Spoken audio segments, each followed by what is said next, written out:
Hola, bienvenidos a La Palabra en Punto. El día de hoy estamos de plácemes porque nos acompaña nada más y nada menos que un especialista de alto nivel en temas de ciencia, en particular del tiempo. Está con nosotros el doctor Iván Domínguez López, a quien le doy la cordial bienvenida. Bienvenido, Iván. Muchas gracias. Él es doctor en Ciencias Física por la UNAM, Universidad Nacional Autónoma de México. Su licenciatura, maestría y doctorado lo hizo en la UNAM. Trabaja en un instituto que pertenece al Instituto Politécnico Nacional. Es miembro del Sistema Nacional de Investigadores nivel 2. Es un investigador de amplia trayectoria con ya varios años, investigaciones, artículos científicos publicados a nivel nacional e internacional. Ha coordinado también investigaciones nacionales y a nivel también internacional. Y bueno, pues le damos la bienvenida y antes de que tomemos ya directamente sobre el tema que nos ocupa, me gustaría que nos platicaras un poquito de tu trayectoria, Iván, respecto de la licenciatura, la maestría y luego de ahí ya cómo pasas al doctorado y a la investigación. Ok. Muchas gracias, Martín, primero por la invitación. Y bueno, sí, quizá las personas que me conocieron en mi infancia, a lo mejor mis años de más latoso en la secundaria, jamás se imaginaron que yo estudiaría física, ¿no? Ese gusto quizá se lo debo, o quien me lo fomentó fue mi mamá. Mi mamá, pues una persona que estudió solo hasta segundo año de primaria, pues tiene una visión muy clara de la vida y ella me decía que yo estudiara algo que disfrutara, que al hacerlo no sintiera que era trabajo, sino que lo estuviera disfrutando. No me decía, preocúpate por cuánto vas a ganar o nada. Dice, si te gusta, lo vas a hacer bien y te va a ir bien. Entonces, mi mamá, con esa poquísima educación, pues me dio ese consejo, se me hace muy sabio, y pues lo seguí. Entonces, en aquella época, bueno, ya en la preparatoria me empezó a gustar las matemáticas. Tenía una compañera que me decía, porque yo quería estudiar ingeniería, y esta compañera me decía, ¿y a qué carrera vas a entrar? Le decía, pues, quisiera entrar a alguna de ingeniería, pero no sé a cuál. Le digo, además en la UNAM veo que es muy competido entrar a esa carrera. Y ella me sugirió, oye, ¿y no has visto el programa de estudios de la carrera de física? Y no lo había visto. Entonces lo revisé y efectivamente veo cantidad de matemáticas y física, que era lo que a mí me gustaba y me sigue gustando.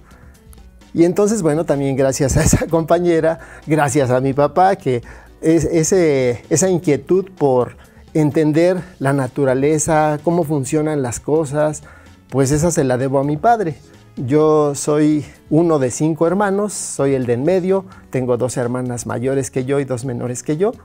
Y pues a mi papá, al ser yo su único hijo hombre, pues a mí me tomaba como su ayudante para hacer cualquier tipo de trabajo de reparación en la casa, ¿no? Le hacía la carpintería, albañilería, la mecánica, el electricista, el plomero, a todo.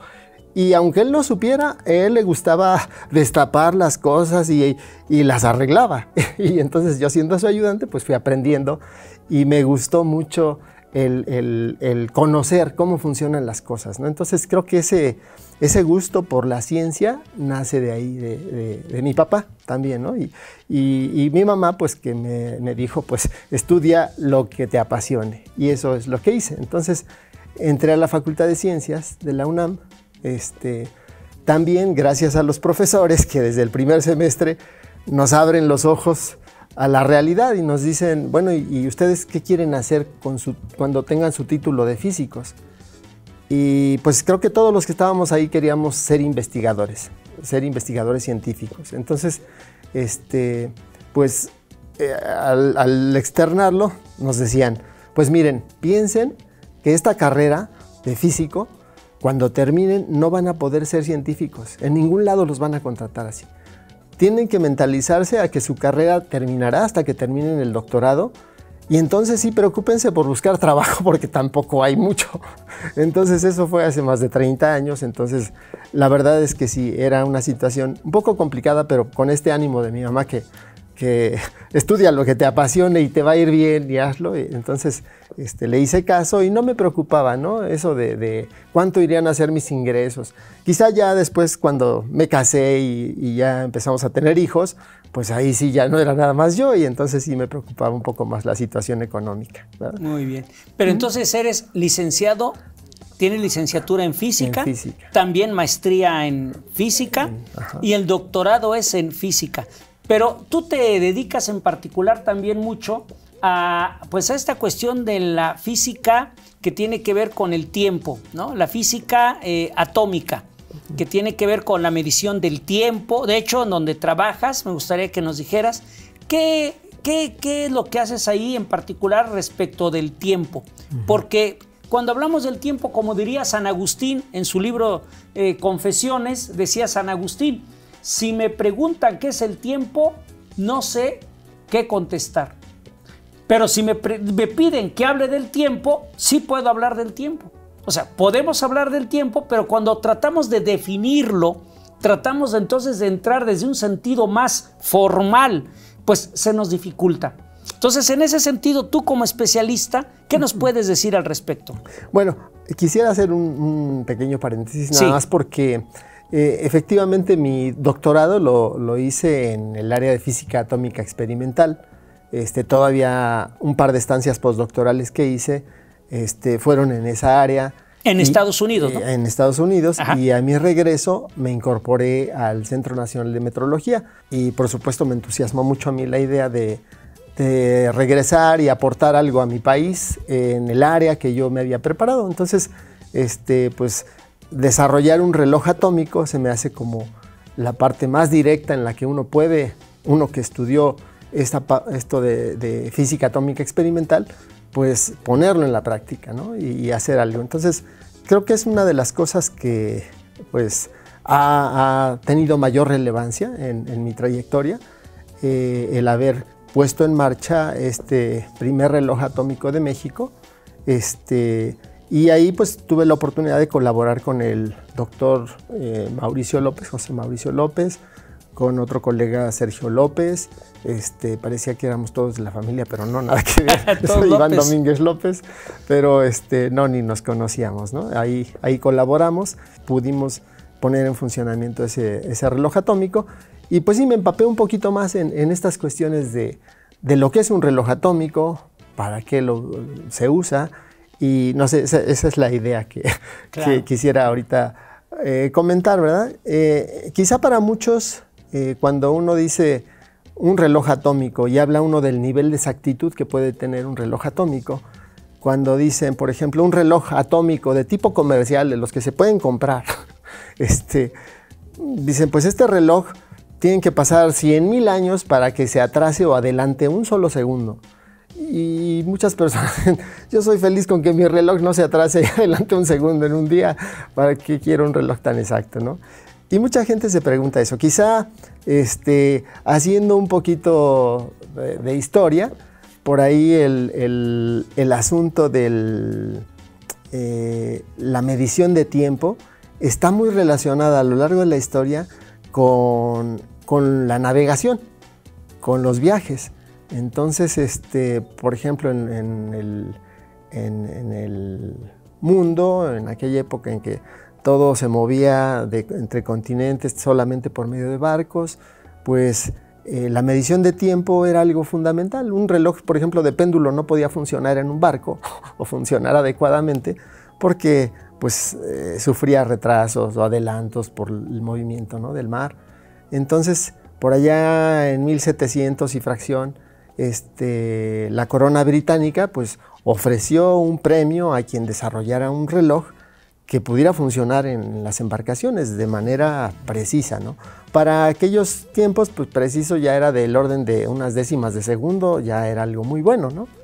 Bajo esa situación. Entonces, pero tuvieron que pasar como 50 años para que se desarrollara ese reloj, ¿no? La persona que ganó ese premio lo ganó 50 años después de que lo ofrecieron.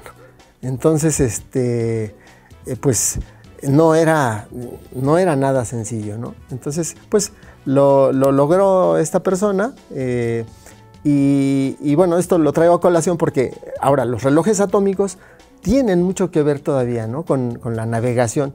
Quizá pocos sepan que el sistema de posicionamiento global GPS funciona gracias a los relojes atómicos. Es más, los satélites llevan a bordo relojes atómicos. Entonces, pero uno luego piensa, ¿y cómo es que el reloj o un reloj atómico puede servir para ese tipo de navegación, ¿no? Pues resulta que desde hace tiempo también ya se sabe que la velocidad de la luz es una constante universal. Y las señales, las ondas de radio, por ejemplo, viajan a esa velocidad.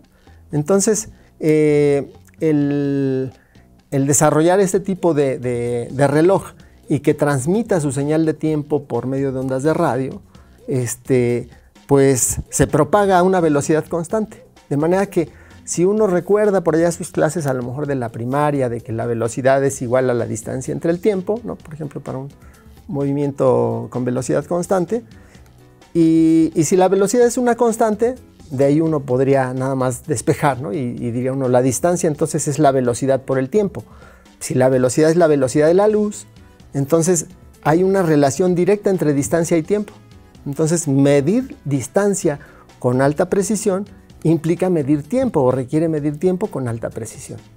Entonces estos relojes atómicos que puede haber ya de manera comercial, pues alcanzan ese nivel de exactitud, pero un reto para el Centro Nacional de Metrología era, pues existen los relojes en el mercado, pero ¿quién los va a calibrar? ¿Quién va a decir si ese reloj está funcionando adecuadamente o no? Entonces en aquella época, pues cuando me invitaron a colaborar en este grupo de la División de Tiempo y Frecuencia, la intención era desarrollar un patrón nacional de tiempo y frecuencia. Entonces, pues es desarrollar un reloj atómico que sea más preciso que los relojes comerciales.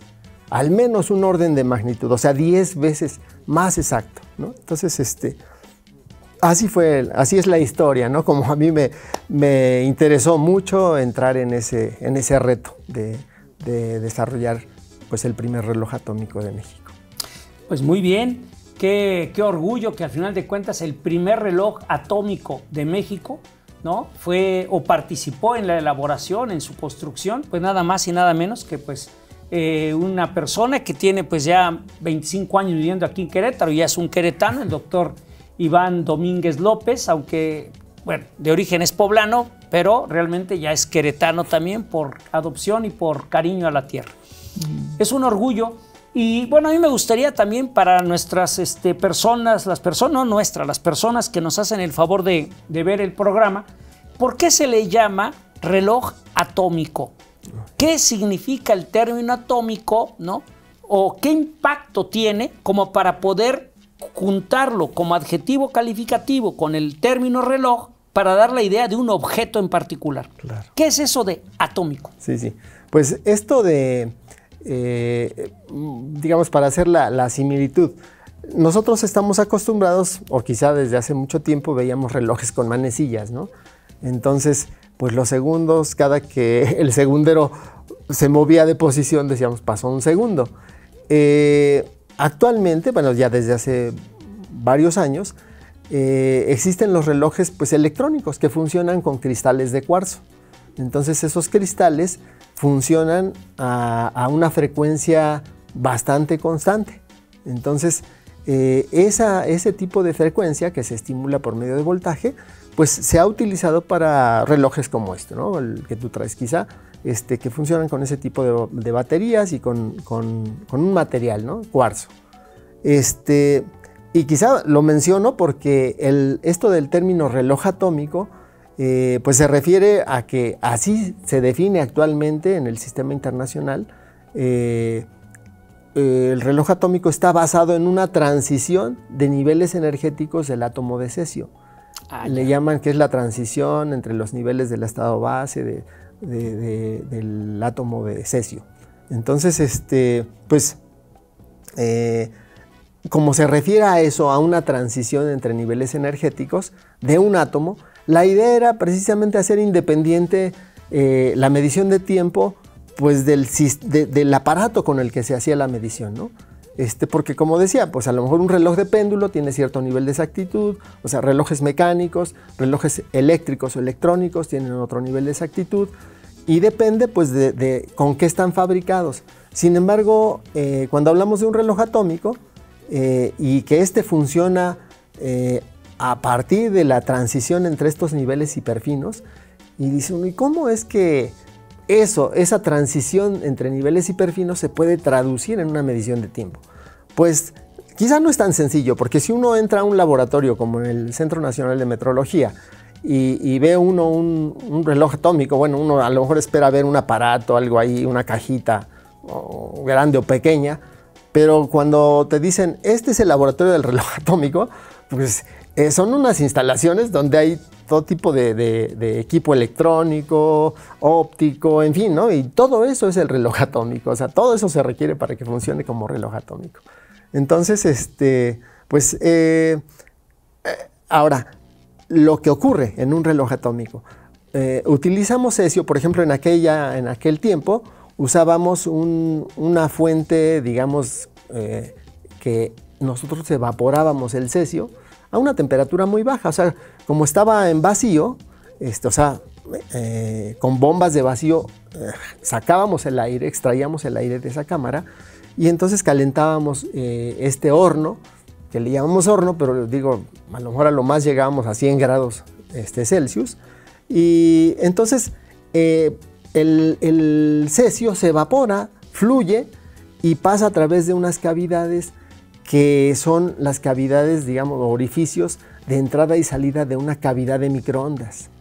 Entonces la definición del segundo, la definición actual del segundo, habla que el segundo es la duración del orden de 9.200 millones de oscilaciones de la frecuencia requerida para que se lleve a cabo esa transición atómica. Entonces, claro, toda esa frecuencia de microondas se genera con osciladores de cuarzo básicamente, y lo único que uno tiene que estar verificando es que como el oscilador de cuarzo puede estar variando su frecuencia debido a diferentes condiciones, entre ellas la temperatura, pues lo que se hace es, dicen, amarrar la frecuencia del oscilador de cuarzo a la frecuencia de transición entre los niveles hiperfinos del átomo de cesio. Entonces uno hace un barrido de frecuencia y ve uno, ya se hizo la transición, ok, entonces ahí lo amarramos tantito al oscilador de cuarzo.